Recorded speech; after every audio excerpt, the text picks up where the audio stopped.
So we're here in our 2013 Tahoe, and we got a broken stabilizer link. So we bought a couple of new AC Delco links, and we're gonna try and get this one off right now. And I'm hoping this just snaps off up here, because I don't really like to heat these things up. So the bottom's broken right off. yeah, so we're gonna try and squeeze this so we can hold it, and then put a wrench on the top side and see if we can get this thing to do something for us.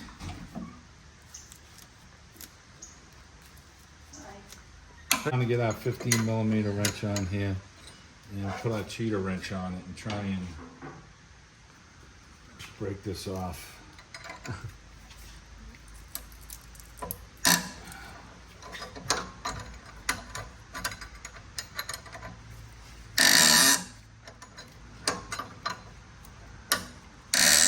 Could possibly come off this easy.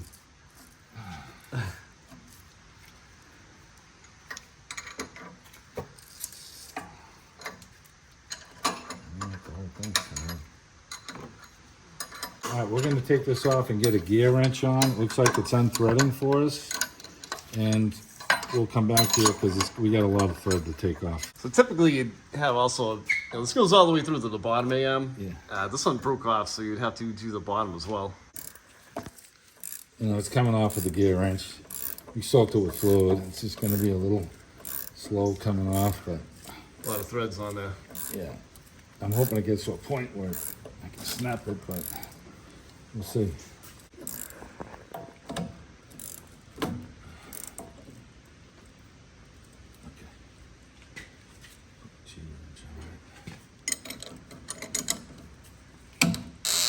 So trying to keep the bottom shaft over there from turning, and that piece of plastic keeps turning on us. But if you throw a pipe wrench on it, it's helping a little bit better. It's probably going to snap at some point, which is fine. That's what I'm hoping happens. Yeah, if it does, it'll just break out of there for you.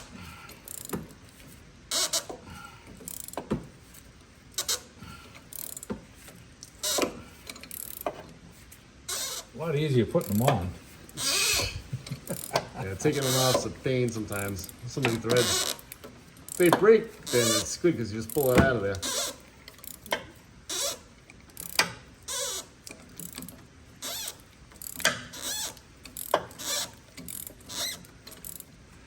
Might be going the whole way with this one. Yeah, it's loosening up though. There you go. All right, we'll get this off and we'll come back and show you how to put the new one on. Alrighty. All right, so we have our new link right here. We got two of them, so we're going to change the other one too. And so we're going to put this together, and I like to usually put some never-sees along the shaft here. Never-sees this up a little bit.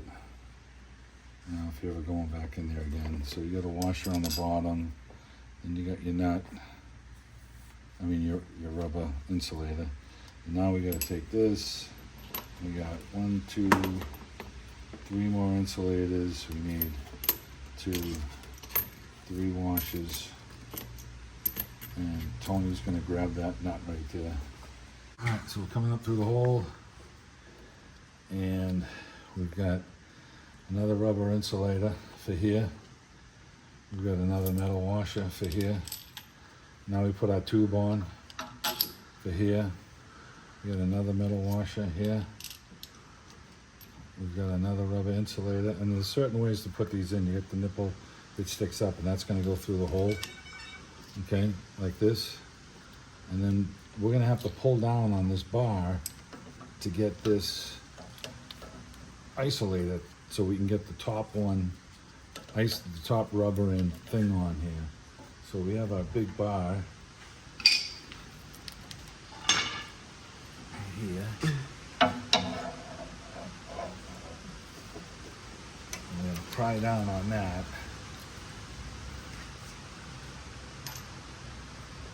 Rubber here.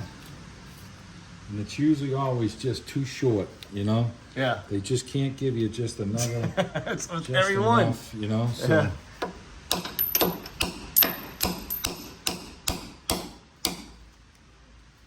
Okay, we got we got the nut just barely catching, and we're still prying down and trying to get it to catch a little bit more. We're gonna start this by hand to make sure it doesn't pull the thread. But yeah, these are tough. They never seem to give you another 1/4 inch of thread on every one of these would make a huge difference, but now this is a 9/16, I'm just trying to catch it with the 15. And I'm gonna go get a 9/16 up, and we're gonna tighten this up. Okay, I got my wrench on there.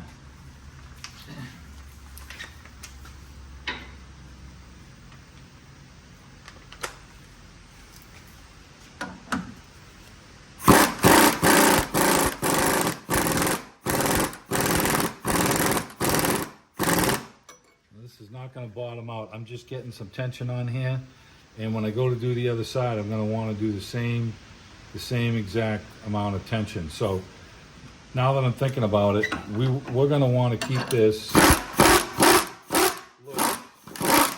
just to the tip until we get the other. If you were just doing this one, you could tighten it down right now evenly. But this is taking tension off of the back because we have to do the other side still. So we're gonna do the other side, and we're done. We're gonna run them down. So we have the same amount of space up right here. And you don't have to kill these and over squish these things. Once you tighten them down and you get some squish on them. If you have a finger's worth of stud or a thumb's worth of stud sticking up, you are good. Okay, so we got our second link in, and we got them both started so that the nut's just flush. And we're gonna suck these down a little bit so we got a little squish on these. We're not hammering them down so that the stud's completely showing. So, I got a thumb's worth of stud there, and you know, a thumb thickness is really all I need. I got some squish on here, and that's good. You don't have to kill these. You don't want to over tighten it and really squish this thing down. And we're going to do the same distance. You know, if you want to say I got a wrench thickness here, you know, then you can do the same on the other side.